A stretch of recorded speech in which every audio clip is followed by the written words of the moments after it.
It's our second day, and today we are at Rodi's set. You see, those are the tents of gang leaders, and these are the tents of contestants. And we are here enjoying cold wind and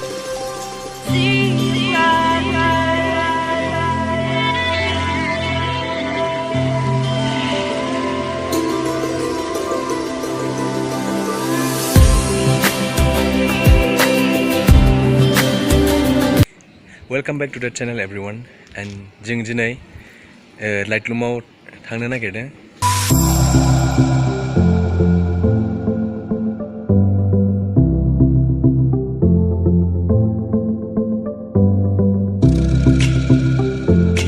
गोजांबाय बिराद थान्दा जायगाया। हेलमेटखौ लाथ'लै न।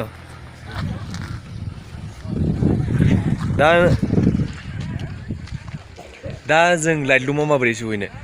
नोङो लाइटलुमसिम सहैनो थाखाय शिलंनिफ्राय नोंथुमाय आरो लाइटकर ओरै आसाम राइफल्स बे लामाजों फैनांगोन। बे नुनो मोनदों ना? ओरै उनथिंनिया ओरै जवाय थाङो आरो नैबे लामाजों बेजों लाइटलुम थाङो। बे ओरै मोननै लामा मोनगोन। दा जोङो ओरैनिफ्राय फैयोबा राइटनि लामाखौ लानांगौ। ओरै स्मिथ मोनसे टाउन दं, बेजों थांनांगौ, होमबासो लाइटलुमखौ सहैगोन।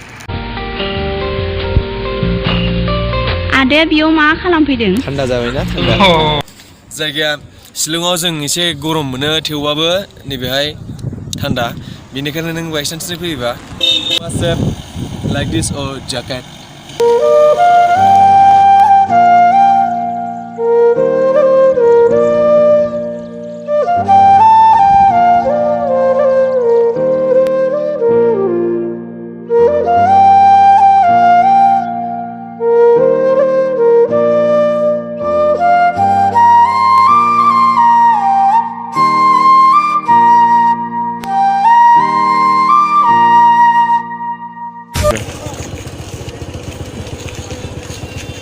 बाइकखौ लाफाखै नामा? लायाखै। 30 rupees.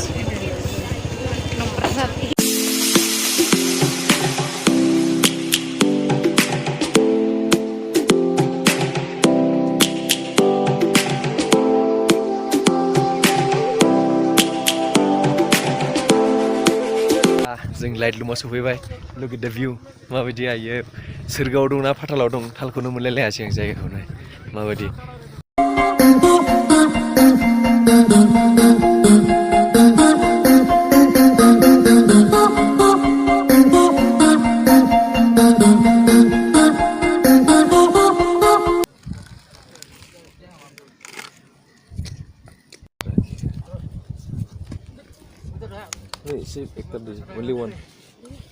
only one cup. No need. How much this one? 10 rupees. Thank you.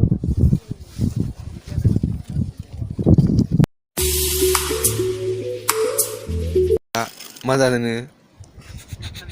मैसो गारामा। Here you go.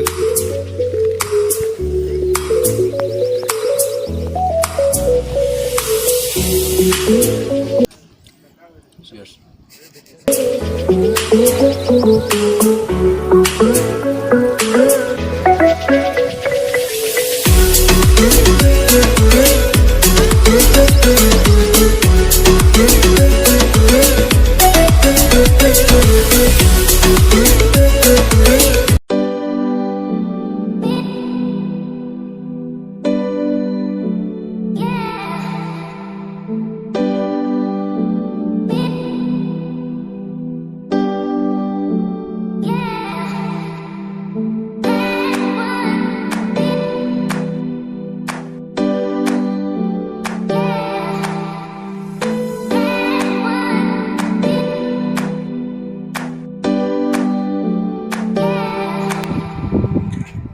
खुवा खुबायना जायगाखौ क्लिन नुफिनासै।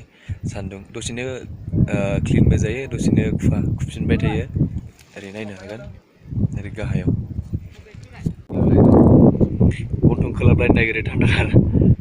ओरै नुहुरदोंना बै गाहायाव, बे गाहायाव आरो मोनसे भिलेज दंबावो, गामि।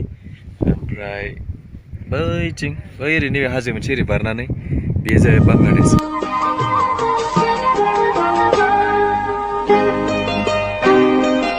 फैलाव बिखाया खोमसि हरनि उना सानजायो खोदांनि बेबायदि जायगायाव फैयोबा गोसोआबो फ्रेश मोनो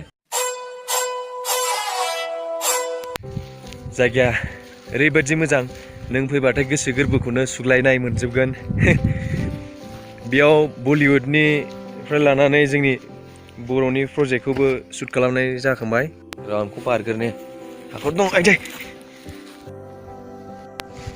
नोङो दाख्लिनि र'डिस एक्सट्रिमखौ नायोबा जायगाखौ मिथिनो हागोन So I'll make it simple for them. Let's go meet our gang leaders and the roadies. Let the extreme begin. लाइटलुमावनो दाख्लिनि र'डिस एक्सट्रिमखौ बेयावनो शुट खालामनाय जादों बेयावनो रक कन्ट्रीखौबो खालामनाय जादों बै बे फोथार बायदियाव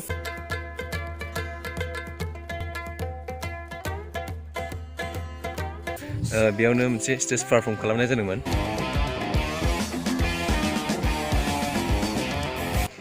बेनि अनगायैबो बर'नि मोनसे एलबाम दंमोन मा नाममोन बेयो बेखौ बेयावनो खालामनाय जादों मोजां जादों मा मोनथाय बेयो बावबाय आं बागुरुम्बा मोसालायनाय जायगाया जोबोद मोजाङानो नोंबो फैनो हागोन आरो इन्जय खालामफैनो हागोन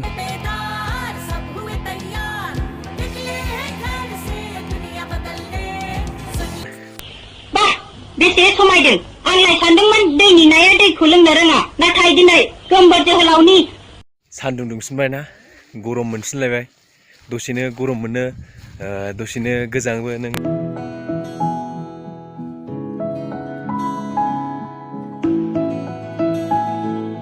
दहायसो बिराद गोजांदोंमोन दा बिराद गरम मोनसिनबाय मोदोमाव एकदम सान्दुंआ खामनो नागिरलायो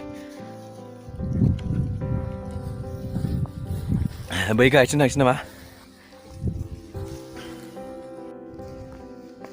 बै गाहायखौ नुदोंना बै गामिखौ नोङो ट्रेकिं खालामनो गोसोबा ट्रेकिं खालामनो हागोन बै गाहायाव दंना मोनसे गामि नों नुगोना नुवाखै दा बै गाहायखौ मोजां नाहर बै गाहायाव मोनसे गामि दं बिसिम थांनो हायो दा बेहाय थांनोबा अनेक टाइम नांगौ जों थांफेरै मानसिफोर बै गाहायसिम थांनानै फैफिननांगौआ इसिबां मानि इजि खामानि नङा जोंनो प्रेक्टिस नांगोन सानसेनोथ' फैफिननांगौआ बिराद बुंनो हानाय नङा आथिं आखाइ लोगो लोगो मावजोबगोन